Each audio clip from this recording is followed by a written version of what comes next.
April 1941, the Libyan desert outside Tobruk. Erwin Rommel watched his panzers advance toward the Australian defensive perimeter, confident his armor would punch through within hours. By nightfall, 17 of his 38 tanks lay wrecked or burning in the sand. The assault collapsed, not because of one miracle weapon, but because the defenders had built a layered anti-tank trap. Mines, 2-pounder guns, artillery firing direct, and smaller brutal weapons waiting for the vehicles, the big guns. Did not waste time on. One of those weapons tipped the scales at 36 pounds, spat out 5 devastating rounds from its top-mounted magazine, and had been completely dismissed by military strategists on both sides as utterly incapable of penetrating modern armor plating. The Boy's anti-tank rifle couldn't punch through a panzer's frontal armor in a straight fight, but it possessed a far more valuable talent. It could eliminate the crucial support elements that kept those panzers operational, and that capability turned out to matter far more than anyone had predicted at the drafting tables. This remarkable weapon emerged from a challenge that kept British military strategists awake throughout the entire 1930s decade. Tank technology was advancing rapidly, armor was thickening with each new model, and infantry units possessed absolutely nothing capable of stopping these steel beasts. Picture a rifleman watching one of these mechanical monsters grinding toward his defensive position. His options were brutally simple: abandon the position immediately or face certain death. The War Office issued an urgent demand for a solution that individual soldiers could physically carry into battle. Something capable of defeating armor at realistic combat distances, and crucially, something that costs dramatically less than distributing. Dedicated anti-tank guns to every single infantry platoon across the Army. Captain Henry Charles, boys of the Royal Small Arms Factory at Enfield, accepted this daunting challenge in October 1934, working under the classified designation stanchion. Boys grasped the underlying physics with perfect clarity. Armor penetration demanded velocity above all else. Achieving that velocity from a weapon light enough for infantry use required a meticulously balanced cartridge design that maximized muzzle energy without literally destroying the shooter's shoulder joint in the process. He determined that .55 inch caliber, measuring 13.9 millimeters, offered the optimal balance. The initial Mark I ammunition propelled a 60-grain bullet at 747 meters per second. By December 1939, the improved Mark II round had completely replaced it, driving a lighter 47-grain projectile at approximately 884 meters per second. As the war dragged on, engineers conducted experiments with tungsten core rounds, desperately hoping to maintain effectiveness against the constantly thickening armor appearing on newer tank models, but the fundamental physical limitation remained. Stubbornly UNCHAABLE. At 100 yards distance, the round could penetrate 23 millimeters of armor plate when striking at a perfect perpendicular angle. At 500 yards, the penetration capability dropped to roughly 19 millimeters. Factor in any realistic combat angle where the projectile strikes at a slant and penetration fell even more dramatically. Still adequate to defeat lightly armored vehicles, but nowhere near sufficient for engaging medium tanks head-on. The weapon that finally emerged from development stretched 63.5 inches in length, required a 2-man team to transport and operate effectively, and featured a prominent muzzle brake alongside a padded shoulder rest specifically engineered to absorb the weapon's punishing recoil forces. Captain Boys never witnessed his creation. Enter actual service. He passed away in November 1937, mere days before the War Office officially adopted the weapon. They renamed it in his honor, though German intelligence documents consistently misspelled it as Boys throughout the entire war. Production commenced at Birmingham Small Arms, the Royal Small Arms Factory Enfield, and John Inglis in Canada. By the time manufacturing finally ceased in autumn 1943, approximately 62,000 rifles had been completed across the assembly lines. This represented a massive industrial investment in a weapon that critics were increasingly dismissing as completely worthless against modern threats. Those critics were fundamentally looking at the wrong targets. the entire problem with declaring. The boys' Obsolete centered on a simple truth. Obsolescence depends entirely on what you're actually shooting at. Against the Panzer III and Panzer IV variants that began arriving in North Africa from 1941 onward, the rifle was genuinely useless in direct engagement. 50 millimeters of frontal armor simply laughed at 23 millimeters of penetration capability. British soldiers discovered this harsh reality with grim finality on multiple occasions. One sergeant from the King's Royal Rifle Corps described engaging a tank at a mere 50 yards during the French campaign. The armor-piercing round struck perfectly on target. It knocked off the paintwork. The tank continued advancing without hesitation. He abandoned the rifle on the spot and never looked back, but the Western Desert wasn't populated exclusively by Panzer IIs. Rommel's Afrika Korps operated alongside Italian forces equipped with armor that belonged to an earlier generation of military technology. The L333 and L335 tankettes carried armor plating between 6 and 14 millimeters thick, well within the boys' rifles' demonstrated capability.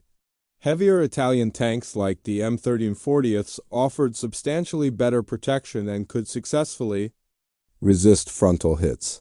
But the tankettes and armored cars that screened Axis advances remained distinctly vulnerable to well-aimed fire.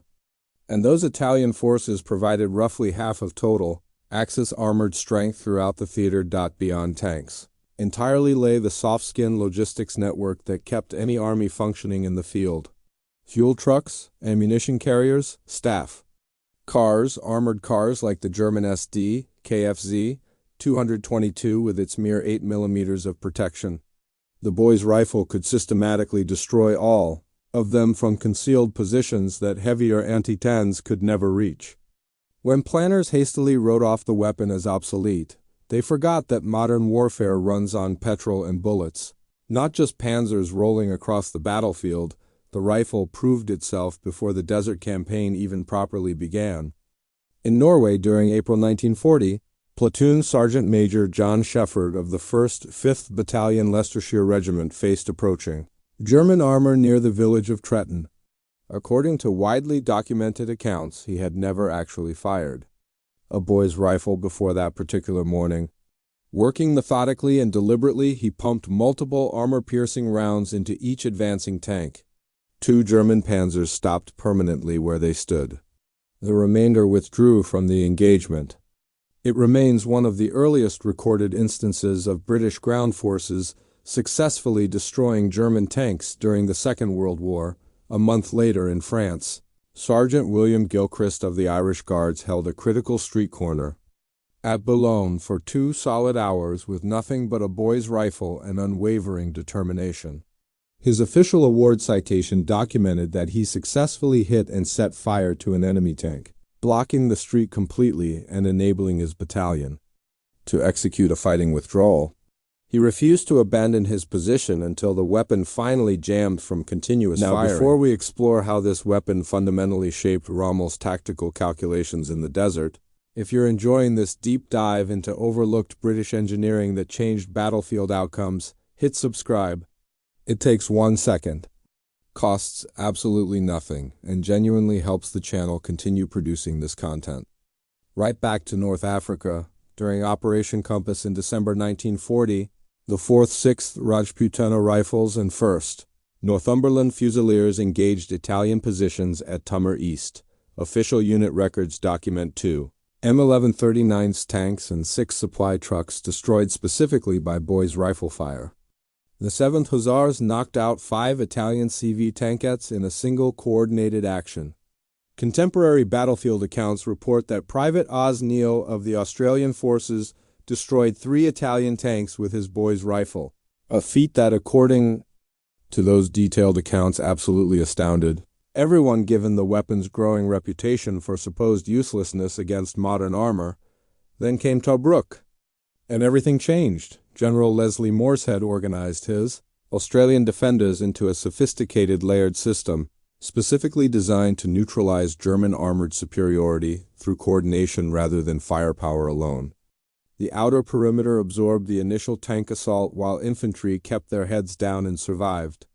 As panzers rolled over the first defensive line, soldiers emerged from cover to engage the following German infantry advancing behind the armor. The second defensive line deployed 2-pounder anti-tank guns and 25-pounders firing over open sights, the genuine tank killers. But threading through this entire defensive system were boys' rifle teams carefully positioned to engage armored cars, light vehicles, and the reconnaissance elements constantly probing for weaknesses in the perimeter. On April 14, 1941, Rommel launched his assault with full confidence, expecting to break through the defenses within hours at most.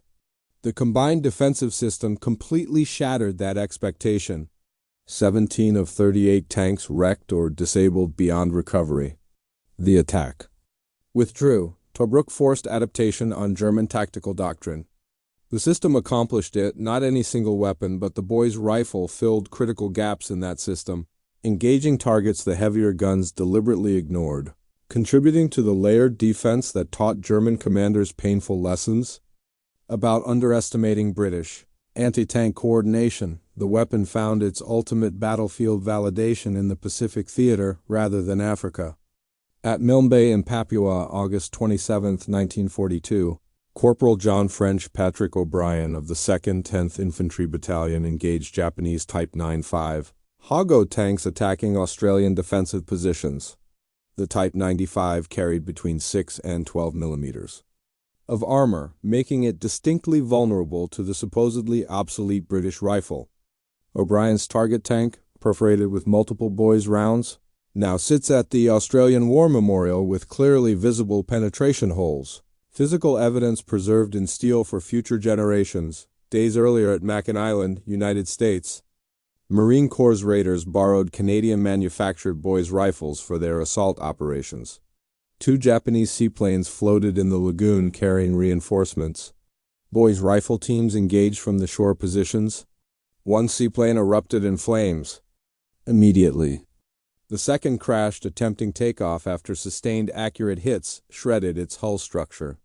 The weapon the Germans had dismissed as useless had just conducted successful anti-aircraft operations against targets its designers never imagined. Engaging. The Germans themselves recognized the rifle's limitations and potential simultaneously. Their equivalent weapon, the Panzerbuch 39, actually outperformed the boys with 30 millimeters of penetration compared to 23, yet German High Command ceased production in November 1941. The exact same period British forces were supposedly handicapped by their obsolete rifle. Both nations recognized that anti-tank rifles fundamentally could not defeat modern tank armor in direct engagement. Only Britain continued finding alternative tactical uses for the enormous investment already made. Soldiers absolutely hated firing the boys. Australians nicknamed it elephant gun and worse. The recoil caused neck strains, shoulder injuries, and occasional detached retinas, even with the padded stock and muzzle brake absorbing some of the force. The muzzle blast proved so fierce that men received explicit orders to protect their hearing whenever circumstances permitted. Troops joked that firing the double nickel should automatically qualify a man for the Victoria Cross based on courage alone. A Canadian government training film produced by Disney in 1942 specifically addressed the weapon's growing reputation as jinxed. Attempting to restore confidence in an unpopular but demonstrably useful tool, the rifle disappeared from frontline service by mid-1943, replaced by the PI-8, the projector, infantry, anti-tank. But its legacy extended far beyond its actual service life. Those 62,000 rifles represented 62,000 positions where infantry could engage armored targets without waiting for dedicated anti-tank gun support to arrive. In the Western Desert, that translated to 62,000 potential threats to Italian tankettes, to Axis supply columns, to reconnaissance vehicles probing defensive lines for weaknesses. The weapon declared obsolete against the specific enemy it was. Originally designed to fight, proved consistently effective against the enemies it actually encountered on battlefields from France to the Pacific. Tobruk taught German commanders that British forces would absolutely not accommodate their tactical preferences. a properly coordinated defense incorporating supposedly obsolete rifles alongside. Modern anti-tank guns and field artillery firing direct could disrupt and defeat armored assaults. The system worked because every single component filled a specific role. The boy's rifle filled gaps the heavier weapons left open by necessity. The boy's rifle did not win battles alone. No single weapon ever does in combined arms warfare. But it filled gaps that nothing else available could fill, engaged targets that heavier weapons deliberately ignored as unworthy of expensive ammunition, and contributed to defensive systems that forced German commanders to fundamentally rethink armored warfare doctrine. 62,000 rifles, 36 pounds each, 23 millimeters of penetration at close range. Officially obsolete against medium tanks, practically effective against everything else that rolled, flew, or drove on the battlefield. The weapon that critics hastily dismissed as useless now sits in museums from Canberra to London, some examples still bearing the physical scars of combat. One particular Type 95 tank in Australia carries holes that prove what the technical specifications suggested and the veterans consistently confirmed. The boy's anti-tank rifle worked not always against what it was originally meant to fight, but always against something that desperately needed killing. British engineering did not produce a perfect weapon for all circumstances. It produced a weapon that soldiers adapted to battlefield reality, finding targets its designers never anticipated and roles its critics never imagined possible. That flexibility, that stubborn refusal to abandon a tool simply because it failed at its primary design purpose, defined British military pragmatism throughout the entire war. The rifle meant to stop tanks ended up stopping supply trucks, aircraft, tankettes, and armored cars. It helped defend Tobruk, killed Japanese armor in the jungle, and taught Rommel that wars are absolutely not won by panzers alone. Obsolete is a word for peacetime planning rooms. In actual combat, there exists only what works and what does not. The boy's rifle worked.